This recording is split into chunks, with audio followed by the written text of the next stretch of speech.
Hoje estamos entrevistando o advogado e diretor da Escola Superior de Advocacia do Rio Grande do Norte, Antonino Pio.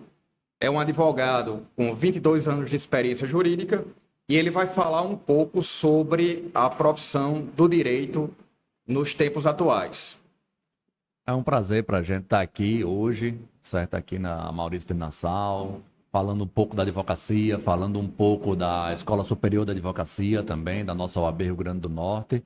E estamos aqui para esclarecer, tirar as dúvidas que forem necessárias para quem tiver, né, no sentido de melhorar e ampliar a sua carreira jurídica para ter uma carreira consolidada e ética.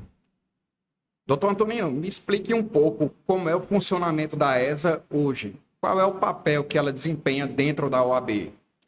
Hoje, a OAB como um todo, seja a OAB nacional, como a OAB de qualquer estado do Rio Grande do Norte, ela possui a sua Escola Superior de Advocacia. E aqui no Rio Grande do Norte é do mesmo modo. Então, qual é a função dessa ESA, como a gente chama, né? A ESA ela tem a função de trazer um aperfeiçoamento para a advocacia. Então, são cursos que ela promove, que vai desde uma pós-graduação a parcerias com mestrados, como cursos técnicos temáticos. Então, curso de direito penal, civil, família, e às vezes bem específicos, como, por exemplo, nós temos cursos práticos de atuação em delegacia, o pessoal da área criminal, algo bem específico. Então, cursos de utilização de IA, como tivemos agora recente, um de utilização da IA na advocacia. Então, são a trazer o aperfeiçoamento para o advogado, porque a gente sabe que dentro dos bancos da universidade, às vezes, a prática do dia a dia precisa ser suplementada. E aí a gente vem dentro da OAB exatamente trazer essa suplementação para poder estar o advogado cada vez mais capacitado. A ESA, ela atende prioritariamente os advogados iniciantes ou também os colegas que já estão há algum tempo na profissão? Pronto. A gente atende a toda a advocacia, tanto o advogado iniciante quanto ao advogado mais experiente, há mais tempo na advocacia, ou digamos assim, mais ou menos jovem de exercício de profissão, certo? Mas nós atendemos toda a advocacia, os cursos, eles são abertos para todos. Agora, o jovem advogado, que é considerado aquele que tem até 5 anos de inscrição de OAB, o jovem advogado, ele tem uma série de benefícios financeiros e desconto. Então, por exemplo, aqui, em todos os nossos cursos, ele tem 50% de desconto nos valores das inscrições. O que é que você diria inicialmente para o estudante de direito que ele deve começar a fazer ainda na graduação? A graduação, acho que é o primeiro, é o start, né? Então você tem que começar, óbvio, tem que estudar, tem que procurar, tá certo? Tem que pesquisar. E aí, quem puxou para ir para a área do direito, ele sabe que é uma área que o estudo é permanente. Então você tem que estar se atualizando. Então, o jovem que está entrando hoje na faculdade, ele tem que ter essa mentalidade e ele está estudando, se atualizando, para que depois ele possa automaticamente passar no exame da ordem e, consequentemente, assumir a advocacia. Com a experiência que o senhor tem dentro da advocacia, o senhor considera ainda o exercício profissional do advogado como um campo que ainda tem um mercado de trabalho amplo? Tem mercado de trabalho amplo, o direito ele se renova, certo? Nós vamos ter os clássicos, tá certo? Como o advogado de família, o advogado criminalista, mas nós temos cada vez mais direito nascendo de novas coisas da vida cotidiana das pessoas. E é exatamente nessa vida cotidiana que gera, às vezes, os litígios. E aí é onde vem a advocacia. Você vai ter hoje coisas relacionadas ao direito internacional, certo? Nós temos aí, por exemplo, uma reforma tributária que trouxe toda uma mudança para o advogado tributarista. O pessoal que vai, por exemplo, que trabalha com o mercado de comércio exterior, as taxações de outros governos. Então, isso tudo tem impactado. E aí tem nascido novos ramos da advocacia.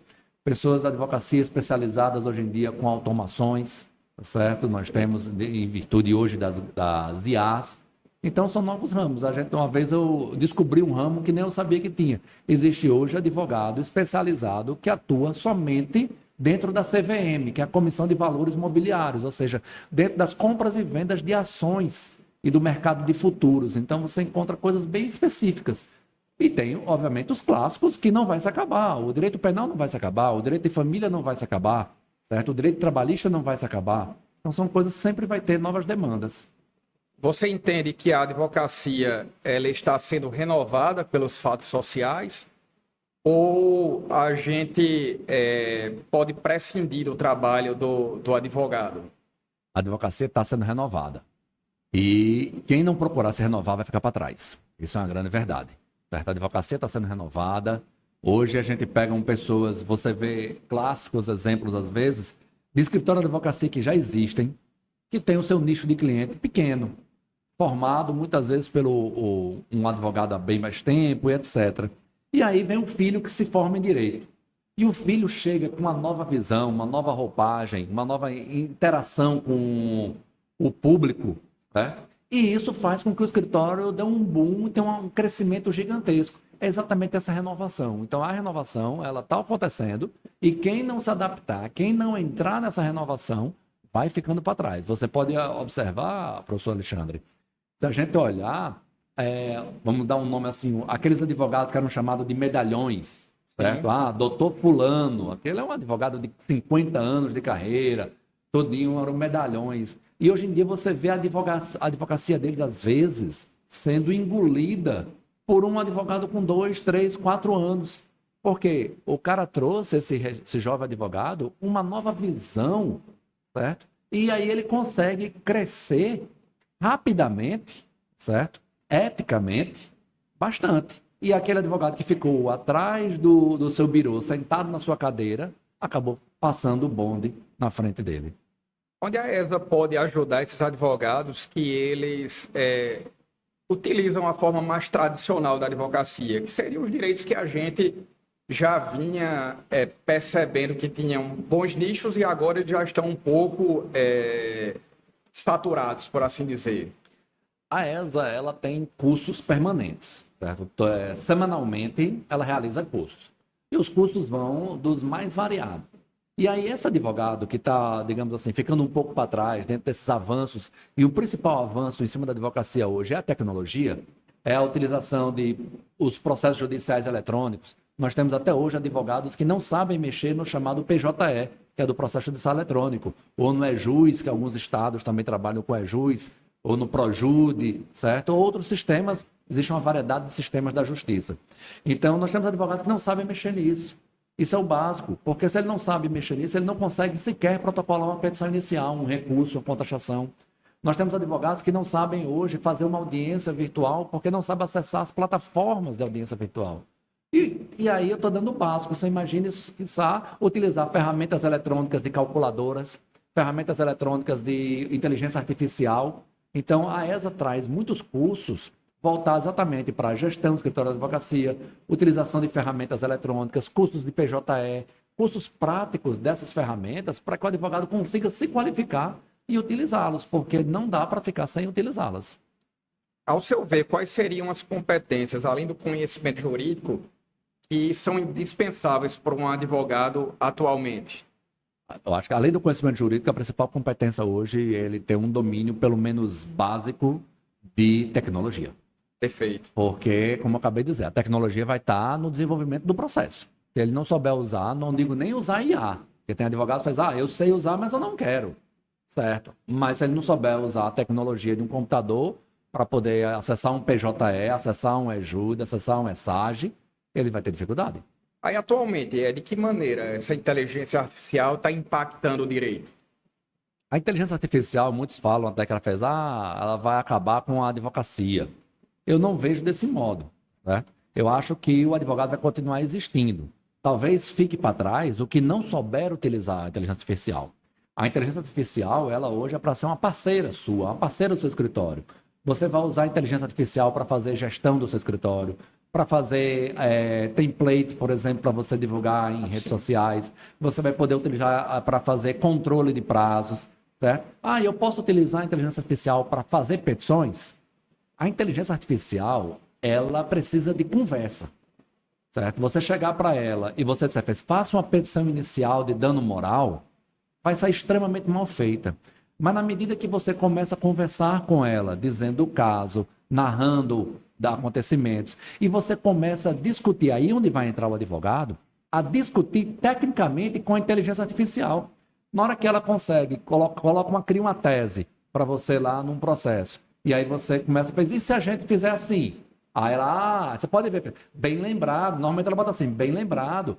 Muito interessante seu pensamento, porque são coisas que ela não pensou. Agora, se você não tem esse conhecimento básico, tá certo? Esse conhecimento jurídico, você não consegue dialogar com a inteligência artificial.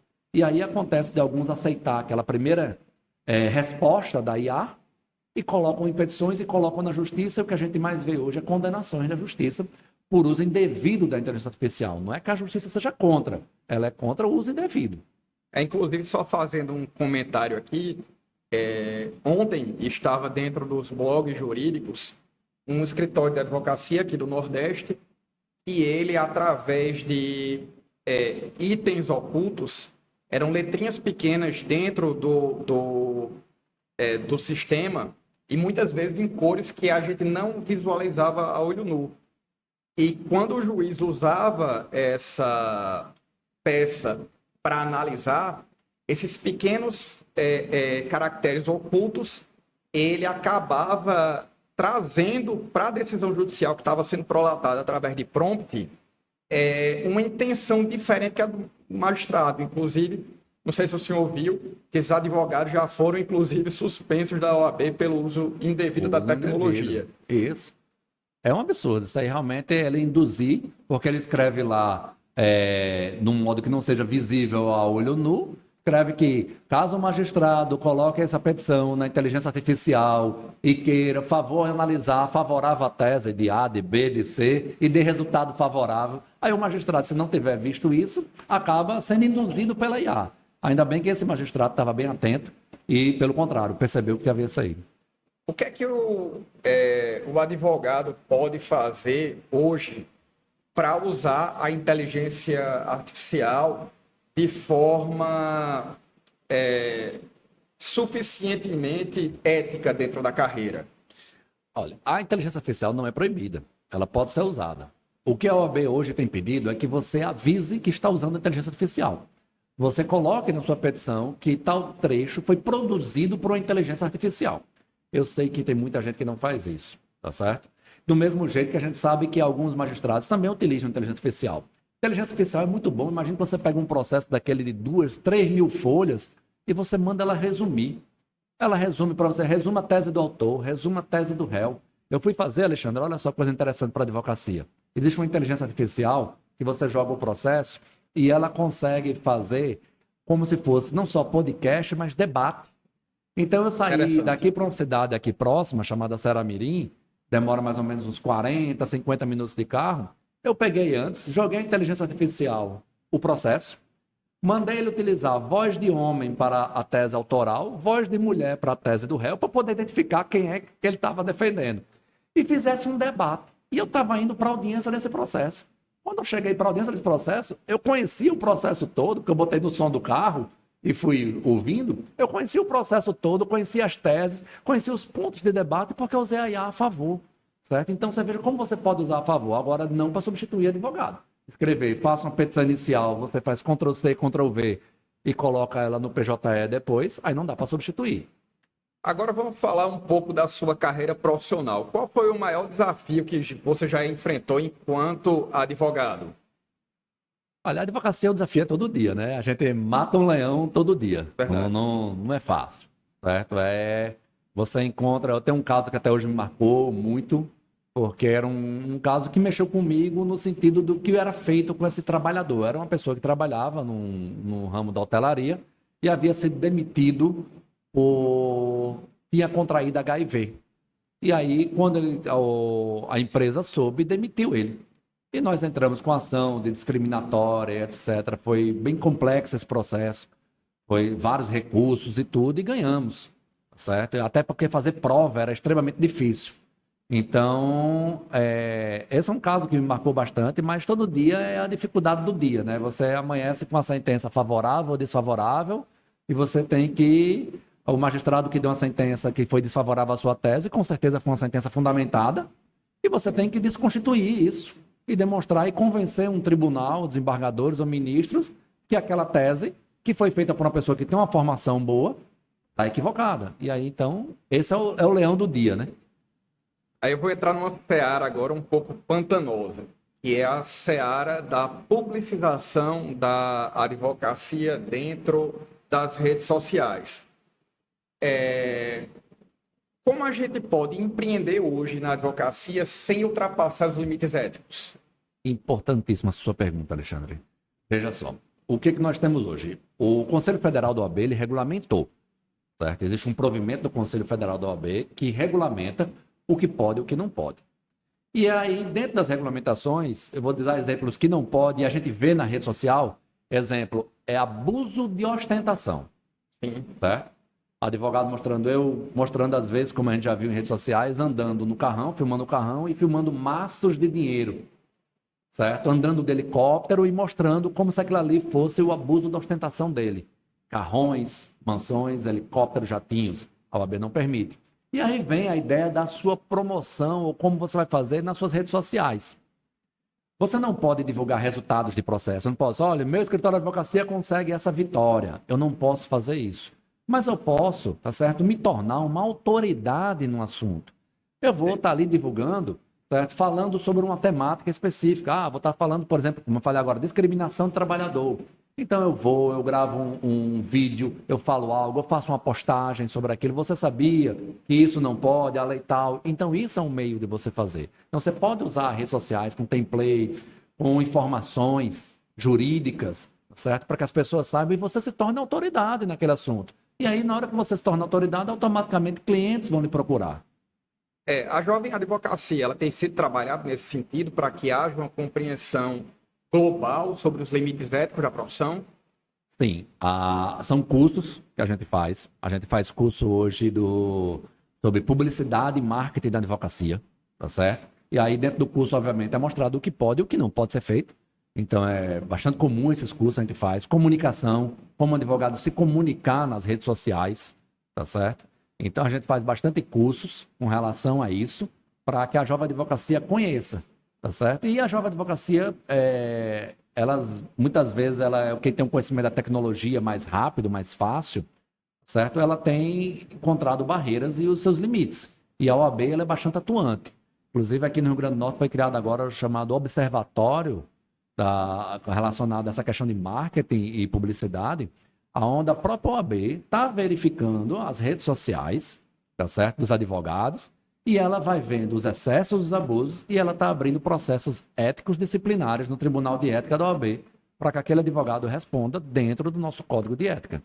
Eu vou lhe fazer uma pergunta que, enquanto professor, como é que você vê quais as competências que o jovem estudante de direito ele deve desenvolver dentro da graduação jurídica para que ele possa já construir uma carreira de sucesso? Pronto. A construção de uma carreira de sucesso, ela não nasce do dia para a noite. Ela realmente é feita tijolinho por tijolinho. Na universidade, vai começar, na faculdade, a você botar, digamos assim, fazer o alicerce dessa construção, certo? E você vai começar trabalhando o terreno, você vai começar preparando para que essa construção se erga forte, certo? Para que ela se erga forte, aquela história dos 3 porquinhos, né? Para que seja uma construção que erga forte e você tenha uma carreira construída, consolidada, na universidade vai começar com estudo, com qualificação, com cursos que você pode estar fazendo, que muitas vezes a universidade tem diversos cursos que os alunos podem estar procurando. Perfeito. Ou cursos que estão disponíveis na internet, tá certo? Ou cursos que são disponíveis como, por exemplo, por uma ESA, por uma escola da magistratura, por uma escola do Ministério Público. Vai fazendo o curso. E a universidade, ela é um berço de uma coisa muito interessante, chamado network. Exato. O advogado, ele pode perceber que hoje, como há uma restrição muito grande da questão da publicidade do advogado, como a gente falou ainda há pouco, então, muito da advocacia, muito do seu cliente vai vir da sua rede de relacionamento. Sim. Então, a sua rede de relacionamento você vai criando na universidade. Os seus colegas vão dizer, professor Alexandre é uma referência no direito civil, no direito internacional. E, às vezes, eu saio da universidade e vou trabalhar, por exemplo, no direito penal. E aí, acabo sendo procurado por uma pessoa, mas não, referência aqui que eu conheço é Alexandre. Por quê? Exatamente porque as pessoas vão tendo, desde a faculdade, vendo que você vai se tornando uma referência, uma autoridade naquele assunto. Então, na sua relação entre colegas, na universidade, ou entre colegas já depois de formado, entre advogados, ele demonstrando que você é uma pessoa que tem um conhecimento daquele assunto, você acaba fazendo esse network e aí vem clientes, sem a virtude disso. É importante essa sua fala, até porque até os currículos jurídicos hoje eles se atualizam para atender o ditame da sociedade. Por exemplo, na nossa graduação jurídica, a gente tem uma disciplina de oratória e português jurídico. Porque o português jurídico ele difere um pouco com o português tradicional, já que a gente vai trabalhar aí nos bancos escolares até a linguagem culta. Somos aí da mesma época de advocacia. Eu ainda lembro das lições do nosso professor Josoniel, que ele trazia palavras que eram incompreensíveis ao jovem estudante de direito, que hoje a gente olha para trás, o que era tão dificultoso virou rotina, né? Porque a gente se lapida a uma fala um pouco mais técnica e isso acaba impactando diretamente até em relação à compreensão do direito. Então, essa questão hoje de se ter uma disciplina de oratória e português jurídico, é interessante que a gente não vai firmar que aquele advogado deva falar de forma culta. Ele vai usar os termos cultos quando necessário, mas, a princípio, claro, se ele estiver trabalhando com uma pessoa que tenha um conhecimento um pouco menor, ele vai adequar a linguagem. Então, é bem interessante como o curso de Direito da Unasal hoje tem se adaptado para essa nova realidade do direito. Aí eu vou lhe fazer uma pergunta que é bem sensível, mas a gente consegue alertar até os colegas e os próprios estudantes para que evitem alguns tipos de erro. Quais são os erros principais cometidos por quem está iniciando a advocacia? Veja só, Alexandre. Primeiramente, quero parabenizar a Unasal realmente por ter essas duas disciplinas, né? De oratória e de português jurídico. É muito interessante isso. Por quê? E aí vem exatamente com um dos maiores erros da advocacia. É exatamente o português e a sua oratória. É muito comum o advogado participar da audiência e, na audiência, ter uma trava de falar em público. Ou numa sustentação oral, num tribunal, e aí vai...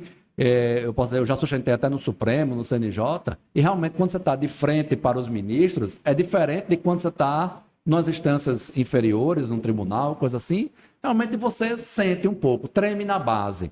Mas você tem que ter, exatamente, a oratória vai entrar aí, para você ter a sua polidez, você saber como falar, saber se comunicar, saber passar a mensagem que você quer passar, e aí vem o português jurídico exatamente para você saber falar bem, tá certo?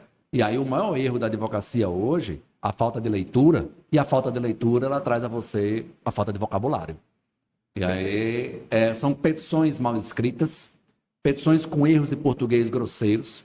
Vou dar um exemplo para você, não me esqueça dessa nunca, que a pessoa escreveu, era uma ação de divórcio, e ela escreveu ação com 2 S, certo? Então e ainda bota em negrito e maiúsculo, dando destaque, de chamar um destaque para o seu erro. Até então, esses erros são crassos e graves, certo? Então, é importante que o principal erro hoje da advocacia está na ausência da leitura, tá certo? Alguns advogados, na ausência da leitura e erros de português realmente na petição. E aí traz essa falta de leitura automaticamente agregada à falta de conhecimento. E aí são petições mal feitas. Às vezes, eu trabalho muito para a empresa, a gente contestar uma ação às vezes, extremamente difícil, não é a tese. É eu entender o que o autor quer. Entender o que está sendo falado. É entender o que está sendo falado, o que ele quer com isso aqui. Certo? E o pessoal agora tem uma mania de usar o visual law. Certo? São criadas uma petição, ainda desse eu recebi uma, que eu fiz uma petição, o juiz mandou a parte corrigir. Certo? Dos fatos, ele botou um QR Code. Então, não tinha os fatos. Eu tinha que ler o QR Code para aparecer os fatos para mim, para eu poder ver. Certo? Então, ele não cumpriu nenhum requisito do CPC que manda que tenha os fatos, os fundamentos jurídicos. Inclusive, tem uma IA que ela reproduz o que você coloca em forma de um pequeno vídeo, contando a história da parte. E eu já peguei, de fato, uma ação para contestar, que ela tinha um link de uma IA, você apertava lá, era uma ação contra a seguradora, e ele contava toda a história animada. Eu me sentia aí com 9 anos de idade assistindo desenho animado, para tentar poder fazer minha defesa. Digo tentar porque o processo em si ele não trazia nada que pudesse me dizer qual era o objeto daquela causa, mas o Isso link, aí é, ele me levou até é um aí. absurdo, isso é um erro. E aí eu me lembrei agora do ministro aposentado do Supremo, ministro Marco Aurélio, quer dizer, a liturgia do cargo. É verdade. Então é exatamente isso. Onde é que ficou a liturgia do negócio? Quando na hora que você faz uma petição em desenho animado. Aí eu vou lhe perguntar, como é que o jovem advogado hoje, ele consegue conquistar a credibilidade nos seus primeiros clientes? A credibilidade você vai conquistar através do seu conhecimento e da sua ética. Se você recebe um cliente e você já vai conversando com um cliente sobre, isso aqui a gente pode ver, eu tento dar um jeitinho. Não existe jeitinho, tá certo? Existe um trabalho ético correto. E aí você tem que ter o conhecimento. Na hora que você presta um serviço, você atende um cliente, você dá ao cliente respostas seguras sobre o problema dele. Você apresenta soluções para o problema dele. Você apresenta consequências. Eu digo muito para os meus clientes, às vezes, quando chegam no escritório, eu fiz, olha, me desculpe, mas o que eu vou lhe dizer não é bom para você, não. O seu direito é ruim. Aquela velha fala, tem o seu direito é bom, mas tem o seu direito é ruim, certo? E o seu direito é ruim. E você vai ser condenado. E você vai perder essa ação. O que eu vou tentar fazer aqui é diminuir o impacto disso através de tais procedimentos. Mas aí precisa ser coerente com o nosso cliente, ele precisa ser ético com o nosso cliente, ele precisa saber realmente, não, realmente eu perdi, mas o meu advogado já tinha dito que eu ia perder, mas ele conseguiu aqui diminuir o impacto financeiro, o impacto patrimonial, o impacto no advogado criminalista que, fulaninho tem lá, vou dar um exemplo, um assassinato, tem um vídeo de você matando a pessoa. Seu direito é ruim, você provavelmente vai ser condenado, se não tiver um caso aí de algum excludente, alguma coisa. Você vai ser condenado. O advogado vai trabalhar onde? Para lhe garantir prisões melhores, para lhe garantir um tempo de condenação pequeno. É onde vai entrar o advogado. Então ele tem que ser coerente com isso e ético com o seu cliente. É bem interessante essa fala, porque a gente mostra de forma muito clara que a advocacia não é ganhar ou perder, mas é avaliar riscos e, a partir do risco, o advogado traçar uma estratégia que venha ser o melhor resultado para o cliente. Como é que a advocacia hoje ela pode ser eficaz sem comprometer os limites éticos? Como, por exemplo, essa questão das promessas que a gente vê. Isso é causa-ganha. Existe, ao seu ver, causa-ganha? Não, não existe causa-ganha. Eu sempre, às vezes, eu analiso o direito do cliente, eu digo, olha, seu direito é muito bom. Aí eu falo, doutor, e qual a chance aqui? Eu nunca digo 100%, porque não existe causa-ganha. Eu falo, olha, seu direito, a chance aqui é uns 90, é 80. Às vezes eu até acho que está nos 95, digamos assim. Você é 80, que é exatamente para também trazer isso aí. Então a gente tem que dar o alerta ao cliente dos riscos. E como você muito bem falou, Alexandre, a gente tem que pegar isso, tá certo? E passar para o cliente. Fez, olha, as melhores saídas são essas. Você apresenta às vezes para o cliente, fez, olha, sua situação é essa. Seu plano A é esse, seu plano B é esse, seu plano C é esse. Qual caminho você quer trilhar?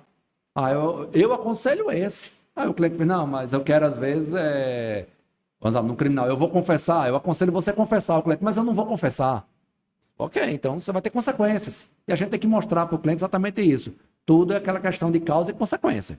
Então você tem consequências. E aí você vai demonstrar isso aí. Na hora que você começa a passar para o seu cliente esses resultados, você mostrando o que está acontecendo, o que você planejou para ele, que você deu aquelas soluções, aqueles problemas, tudinho, esse cliente começa a ficar cada vez mais satisfeito com você.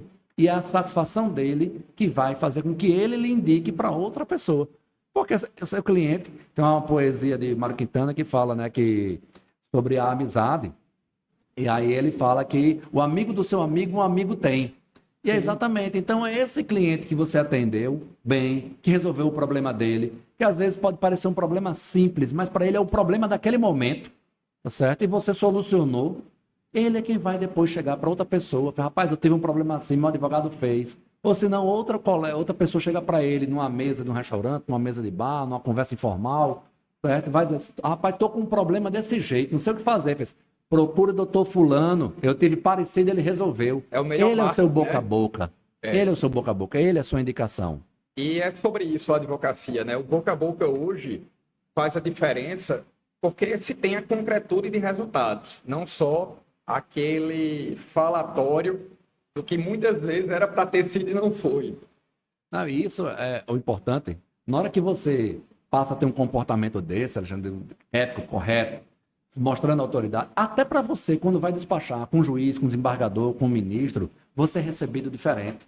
Porque o juiz, o desembargador e o ministro também já escutaram falar de você, já viram processos seus, já viram petições suas e sabem, não, petições do escritório de fulano são bem feitas, as petições do escritório de Beltrano são bem fundamentadas, fulano é uma autoridade naquele assunto. Então, quando você vai conversar com o juiz, com o desembargador, com o ministro, eles olham, eles lhe escutam diferente.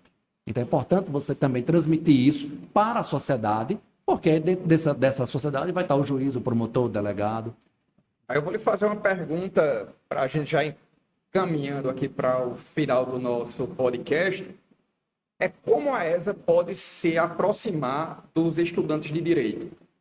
A ESA, ela está aberta e nós damos a mesma política de desconto que nós damos ao jovem advogado, que eu falei no início do nosso podcast, que era 50% de desconto, nós também damos ao estudante de direito.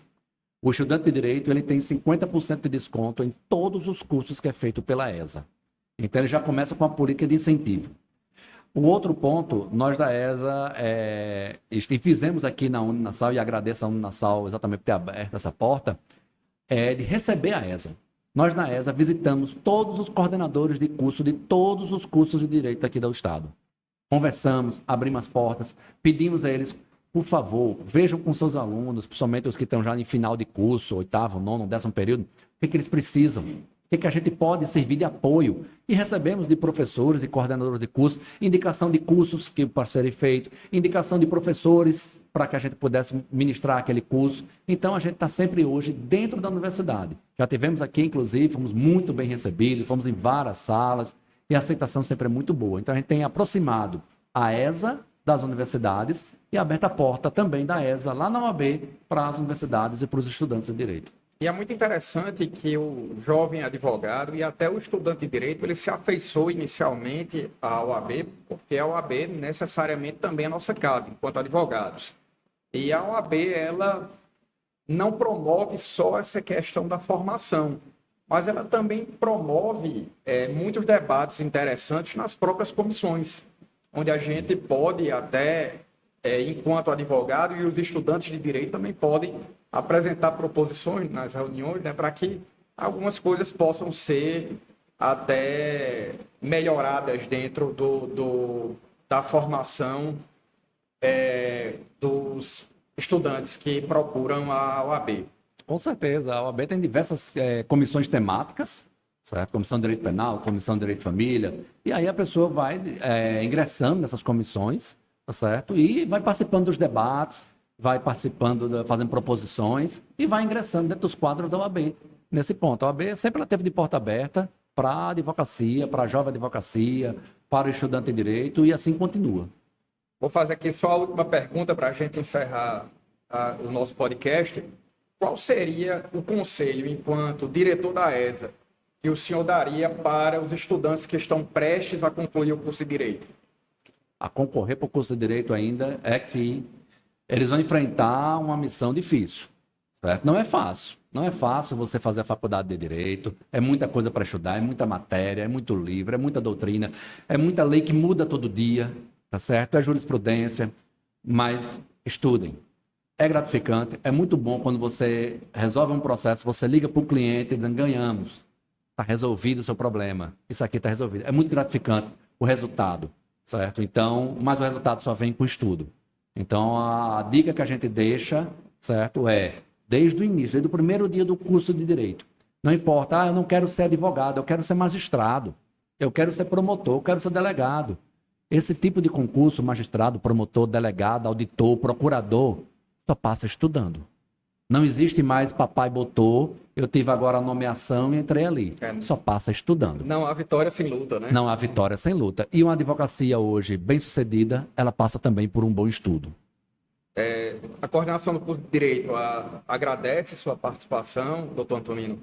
É um prazer tê-lo aqui conosco no nosso podcast. Foi bem interessante o panorama que você trouxe da ESA, inclusive até para que nossos alunos eles possam ser mais frequentes nesses cursos, até para ter uma formação em completude. Algumas coisas não conseguem ser trabalhadas em sala de aula, a ESA pode ser um apoio e também a necessidade de leitura, como o senhor falou, é algo imprescindível para a formação de um profissional completo. Agradecemos, em nome da Uninasal, a sua participação e a porta da nossa universidade está aberta para receber vocês e que cada vez mais os nossos estudantes possam participar dessa construção coletiva com a ESA.